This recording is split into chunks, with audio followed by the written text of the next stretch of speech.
नमस्कार दोस्तों, स्वागत है आपका हमारी विशेष श्रृंखला में, जहां हम गहराई से भारतीय आध्यात्मिक ग्रंथों के ज्ञान को समझते हैं। आज हम बात करेंगे श्रीमद् भगवद गीता के दूसरे अध्याय की, जिसे सांख्य योग भी कहा गया है। यह अध्याय गीता के 18 अध्यायों का सार है। इसमें आत्मा, कर्म और योग का अद्भुत ज्ञान छिपा है। तो चलिए इस अध्याय की यात्रा शुरू करते हैं।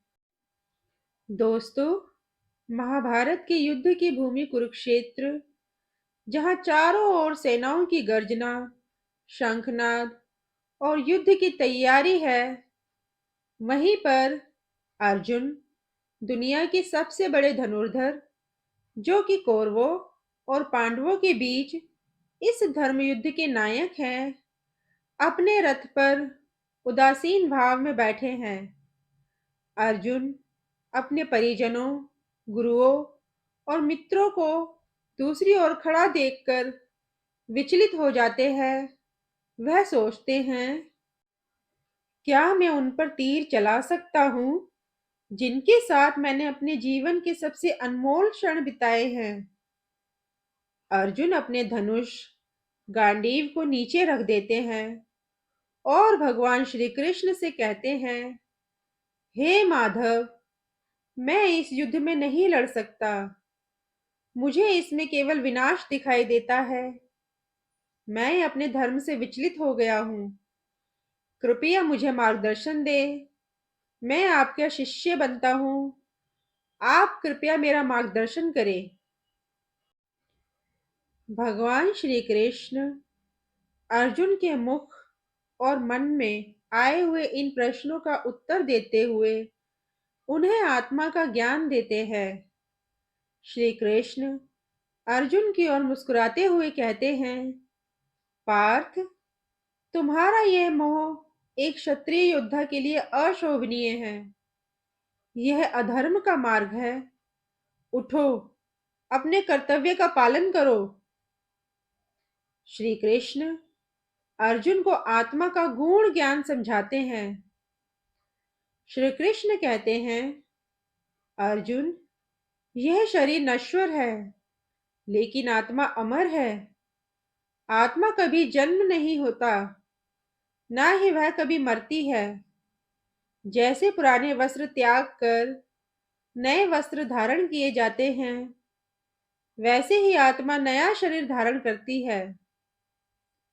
वासांसि जीर्णानि यथा विहाय नवानि गृह्णाति नरोपराणि तथा शरीराणि विहाय जीर्णा अन्यानि संयाति नवानि देहि। हे अर्जुन, इस अमर आत्मा को ना तो शस्त्र काट सकते हैं, ना अग्नि जला सकती है, ना ही जल भिगो सकता है, और ना ही वायु सुखा सकती है। आत्मा तो सनातन, अचल और अनंत है। दोस्तों, भगवान श्री कृष्ण कहते हैं, आत्मा अमर है, जो मृत्यु और जन्म चक्र से परे है। आत्मा का ये ज्ञान हमें स्थायी चीजों पर ध्यान केंद्रित करने और क्षणिक कठिनाइयों से ऊपर उठने की प्रेरणा देता है। आज की दुनिया में जब हम असफलताओं, नुकसान या जीवन की अनिश्चितताओं से घिर जाते हैं, तो हमें यह याद रखना चाहिए कि हमारी सच्ची पहचान हमारी आत्मा है, ना कि बाहरी उपलब्धियां। यह आत्मविश्वास और धैर्य को बढ़ावा देता है। जैसे आत्मा नश्वर नहीं है, वैसे ही आपके प्रयास कभी व्यर्थ नहीं जाते। हर असफलता एक नई सीख देती है। भक्तजनों, आत्मा के ज्ञान के बाद श्री कृष्ण अर्जुन को कर्म का सिद्धांत सिखाते हैं। हे अर्जुन, तुम्हारा अधिकार केवल कर्म करने में है, उसके फल में नहीं। निष्काम कर्म ही सच्चा धर्म है। कर्मण्येवाधिकारस्ते मा फलेषु कदाचन मा कर्म फल हेतुर्भूर्मा ते संगोत्स कर्मणे। कर्म का त्याग मत करो, लेकिन फल की चिंता भी मत करो। जब तुम अपनी इच्छाओं और अपेक्षाओं को त्याग कर अपने कर्तव्य का पालन करते हो, तब तुम्हें सच्चा शांति और संतोष प्राप्त होता है। दोस्तों, आज भी कहीं न कहीं गीता का ये उपदेश हमें प्रेरणा देता है कि आज के प्रतिस्पर्धात्मक माहौल में हम अक्सर परिणामों की चिंता में घिरे रहते हैं। यह तनाव, चिंता और असफलता का कारण बनता है। गीता हमें सिखाती है कि फल की अपेक्षा किए बिना अपने कार्य को पूरी निष्ठा और ईमानदारी से करें। अगर हम अपनी मेहनत पर ध्यान देंगे, तो परिणाम स्वतः ही अच्छे होंगे। अपने काम को अपनी पहचान बनाएं, ना कि उसकी असफलता या सफलता को। भक्तजनों, इसके बाद श्री कृष्ण अर्जुन को स्थित प्रज्ञ यानी कि स्थिर बुद्धि वाले व्यक्ति की विशेषताएं बताते हैं। जो व्यक्ति सुख, दुख, लाभ, हानि, जया पराजय में समान भाव रखता है, वही स्थित प्रज्ञ कहलाता है। दोस्तों, श्री कृष्ण कहते हैं कि मोह और अज्ञानता ही हमारे दुखों का कारण है। इच्छाओं और मोह को त्याग कर संभाव में जीना चाहिए। आधुनिक समय में हम भौतिक चीजों, सामाजिक मान्यताओं और रिश्तों में इतना उलझ जाते हैं कि मानसिक शांति खो बैठते हैं।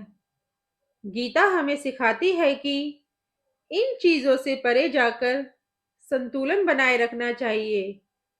गीता हमें प्रेरणा देती है, अगर आप अपनी इच्छाओं और अपेक्षाओं को नियंत्रित करेंगे, तो जीवन में शांति और आनंद बढ़ेगा।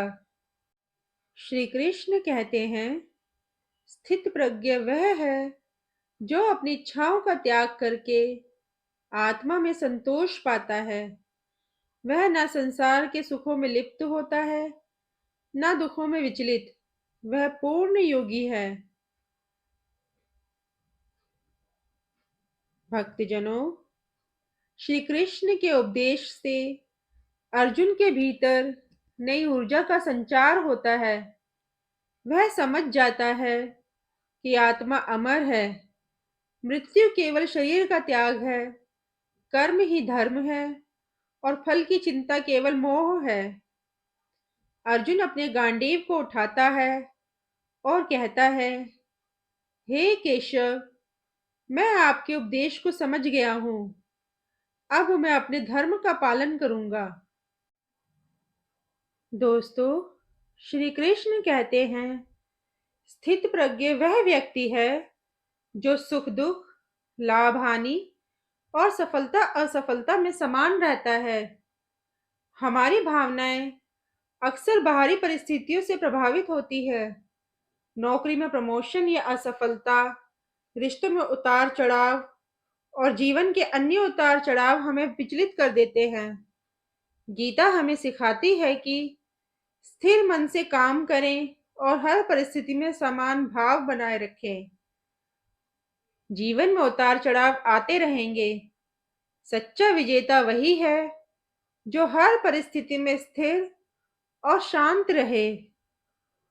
इसलिए श्री कृष्ण के कथानुसार जो व्यक्ति सुख दुख, लाभ हानि, सफलता असफलता की चिंता करे बना अपना कर्म करता है, वही स्थित प्रज्ञ कहलाता है। दोस्तों, अर्जुन धर्म संकट में थे, लेकिन श्री कृष्ण के उपदेश ने उन्हें सही निर्णय लेने की शक्ति दी। आज की तेज तर्रार दुनिया में हम कई बार उलझ जाते हैं कि कौन सा रास्ता सही है।